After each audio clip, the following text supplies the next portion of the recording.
Halo semua, perkenalkan saya Siti Salamah, mahasiswa PLP dari Prodi Pendidikan Bahasa dan Sastra Indonesia, Universitas 11 Maret. Di sini kita akan belajar mata pelajaran Bahasa Indonesia secara bersama-sama. Nah, kali ini kita akan belajar Bahasa Indonesia dengan materi teks recon. Nah, sebelumnya apakah kalian sudah tahu apa itu teks recon? Mari kita belajar bersama. Sebelum kita belajar bersama, alangkah baiknya kita ketahui terlebih dahulu tujuan pembelajarannya, yaitu kita akan mempelajari lebih dalam mengenai pengertian, tujuan, struktur, jenis, ciri kebahasaan, dan contoh dari teks recon. Nah, sebelumnya ada pertanyaan nih. Pernahkah kalian mengalami suatu peristiwa yang berkesan dan ingin menceritakannya kepada teman kalian? Contohnya nih, pengalaman saat kalian berlibur ke pantai bersama teman atau keluarga. Atau saat kalian melihat sebuah berita di TV, pasti kalian pernah menceritakannya kembali kepada orang lain, bukan? Nah, pertanyaan tadi berhubungan loh dengan teks recon. Jadi, teks recon adalah teks yang menceritakan kembali suatu peristiwa, pengalaman, atau kejadian yang sudah terjadi di masa lampau. Teks recon menyajikan kejadian atau peristiwa secara kronologis dan berurutan. Selanjutnya, apa aja sih tujuan dari teks recon itu? Mari kita bahas bersama. Tujuan dari teks recon diantaranya yang pertama, memberikan informasi kepada pembaca atau khalayak umum. Yang kedua, memberikan nilai moral kepada pembaca apabila terdapat pesan atau nasihat yang ingin disampaikan. Selanjutnya, menghibur pembaca jika pengalaman yang diceritakan mengandung humor. Dan yang terakhir, memberikan gambaran yang jelas dan kronologis tentang sebuah peristiwa. Selanjutnya, bagaimana cara menyusun urutan peristiwa agar teman kalian dapat mengikuti alur cerita dengan jelas? Tentunya, kalian harus menjelaskan kronologis peristiwa dengan struktur yang jelas. Untuk itu, perlu kita ketahui apa saja struktur dari teks recon. Yang pertama adalah judul. Judul itu adalah kata kunci yang mewakili keseluruhan peristiwa yang diceritakan. Struktur yang kedua yaitu orientasi. Orientasi merupakan bagian pembuka atau pengenalan awal yang berisi gambaran umum peristiwa yang diceritakan, seperti kapan, di mana, dan siapa yang terlibat dalam peristiwa. Selanjutnya yang ketiga ada urutan peristiwa, yaitu bagian inti teks yang menceritakan rangkaian kejadian secara kronologis dari awal hingga akhir. Dan yang keempat ada reorientasi, yaitu bagian penutup yang berisi kesimpulan, kesan, komentar, atau refleksi. Nah, berikutnya ada jenis-jenis teks recon. Terdiri dari 3 jenis. Yang pertama, teks recon pribadi. Yang kedua, teks recon faktual, dan yang ketiga, teks recon imajinatif. Yang pertama, ada teks recon pribadi, yaitu teks recon yang menceritakan kembali pengalaman pribadi penulis yang terlibat langsung dalam peristiwa. Contohnya, pengalaman liburan, perayaan ulang tahun, dan sebagainya. Misalkan, kalian menceritakan pengalaman kalian saat terjatuh dari sepeda. Itu juga termasuk teks recon pribadi loh. Yang kedua ada teks recon faktual, yaitu teks recon yang menceritakan kembali peristiwa berdasarkan fakta atau kejadian nyata yang terjadi dan bersifat informatif, yang melibatkan suatu pihak, eksperimen ilmiah, dan sumber didapat dari wawancara langsung dengan pihak yang terlibat. Contohnya ada biografi tokoh, cerita sejarah, laporan ilmiah, laporan bencana alam, dan sebagainya.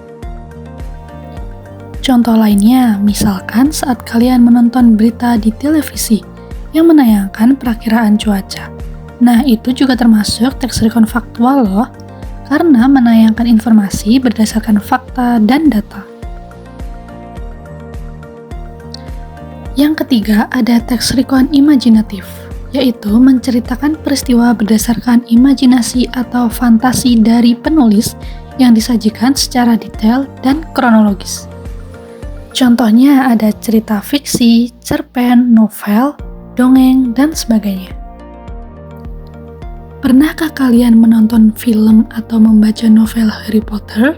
Nah, itu merupakan contoh cerita fantasi yang masuk jenis teks recon imajinatif loh. Selanjutnya ada ciri-ciri teks recon. Yang pertama, berfokus pada individu, peristiwa, atau tokoh tertentu. Yang kedua, disampaikan secara kronologis. Yang ketiga, memiliki struktur yang runtut. Yang keempat, menggunakan kata kerja aksi.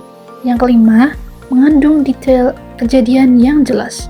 Dan yang terakhir, bersifat faktual atau subjektif.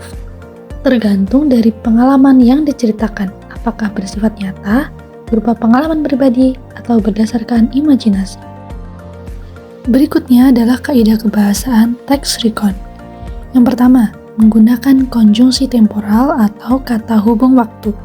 Contohnya ada kemudian, selanjutnya, setelah itu, sesudahnya, sejak, ketika, dan sebagainya. Selanjutnya, menggunakan kata tunjuk waktu dan tempat. Contoh, tahun lalu, bulan lalu, di Solo, 28 Oktober 2004, dan sebagainya. Berikutnya, menggunakan kata ganti orang pertama atau ketiga. Contohnya, orang pertama itu ada saya, aku, kami. Kemudian orang ketiga itu ada dia, ia. Kaidah kebahasaan berikutnya itu menggunakan kata kerja aksi atau aktif. Contoh, berlari, melihat, memetik, makan, tidur, dan sebagainya. Kemudian yang terakhir, menggunakan kalimat simpleks yang menggambarkan suatu peristiwa. Kalimat simpleks itu kalimat yang memiliki subjek dan predikat atau SPOK. Contohnya, ibu menyapu, anak-anak bermain, saya makan di dapur. Nah, berikut ini adalah contoh dari teks recon pribadi yang berjudul Liburan ke Pantai Kukup Gunung Kidul. Pada paragraf pertama itu menunjukkan orientasi, yaitu kapan, di mana, dan siapa yang berlibur. Paragraf kedua menunjukkan urutan peristiwa yang menceritakan kronologi yang terjadi saat penulis berlibur di pantai tersebut. Kemudian yang terakhir merupakan reorientasi yang memuat pesan dan kesan dari penulis saat berlibur. Nah, berikut ini merupakan contoh teks recon faktual yang berjudul Bencana Banjir Kembali Melanda Garut. Pada paragraf pertama menunjukkan orientasi, yaitu kapan, di mana, dan siapa yang terlibat dalam musibah banjir tersebut. Sedangkan paragraf kedua menunjukkan urutan peristiwa yang menceritakan kronologi yang terjadi saat terjadinya musibah banjir tersebut. Selanjutnya, ini merupakan contoh teks recon jenis imajinatif yang berjudul Petualangan di Negeri Awan Perak. Pada paragraf pertama menunjukkan orientasi, yaitu gambaran awal yang menceritakan seseorang bernama Raka yang mengalami sebuah keajaiban yang membawanya ke negeri awan perak. Pada paragraf kedua menunjukkan urutan peristiwa, yaitu menceritakan kejadian selama Raka berada di negeri awan perak tersebut.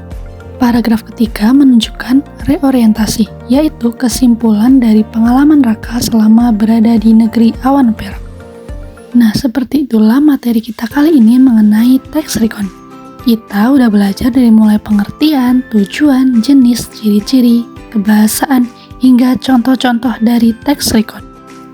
Semoga pembelajaran kita kali ini mengenai teks recon bisa bermanfaat dan menambah ilmu kalian ya. Sekian dari saya, terima kasih. Selamat belajar.